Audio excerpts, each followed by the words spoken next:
Question number 2, Willow-Jean Prime. Thank you, Mr Speaker. My question is to the Minister of Finance. What are the government's priorities for Budget 2018? Mr Speaker. The Honourable Grant Robertson. Mr Speaker, when we announce the budget on May the 17th, New Zealanders will see that we have a different set of priorities to the previous government. Budget 2018 will focus on rebuilding critical public services and future-proofing the New Zealand economy. This starts with long overdue boosts to health, education, housing and policies that make our communities safer. The budget represents a major step towards restoring public services, like lights in Parliament, to the standard that New Zealanders expect and deserve. We are also making the investments necessary to ensure that our economy is fit for purpose for the 21st century, an economy that delivers a better quality of life for New Zealanders in the years and decades ahead. Supplementary. Why is it important to focus on these priorities? Speaker, it's important to focus on these priorities because they are the priorities of New Zealanders.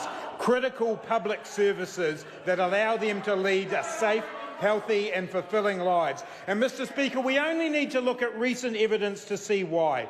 Radio New Zealand reported yesterday that many emergency department staff have been stretched beyond their limits by unprecedented demand. Radio New Zealand have also reported early childhood centres are struggling to hire qualified staff. Newshub is reporting parents are being urged to be vigilant as winter approaches because of reports showing that children have been hospitalised with asthma at nearly double the rate since 2002. There are huge challenges left behind by the previous government, but we have a plan to deal with them. Supplementary.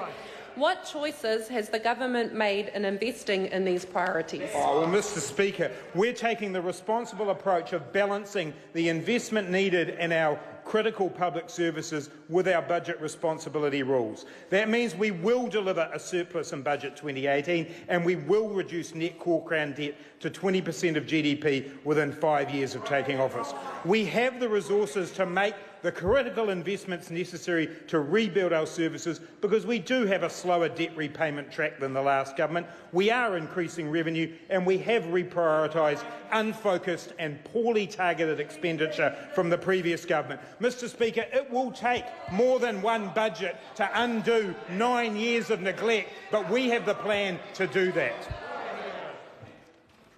Paul Goldsmith. The Honourable Paul Goldsmith. To the Minister, how many extra students have enrolled this year? Order. Sorry, I'm just going to ask who made that interjection. Mr Speaker, I withdraw and apologise. Thank you. Supplementary to the Minister, how many extra students have enrolled this year in response to the $2.8 billion tertiary education policy? And why does that spending take priority over keeping an election promise to reduce the cost of GP visits this year? Mr Speaker, I don't have the information on the exact numbers here, but what I do know is of the 80,000 people who would be eligible to benefit from that, 50,000 of them will be in trade training, workplace training and apprenticeships, an area that party neglected consistently during their time in office. Question number 3, the Honourable Simon Bridges. Thank you, Mr Speaker.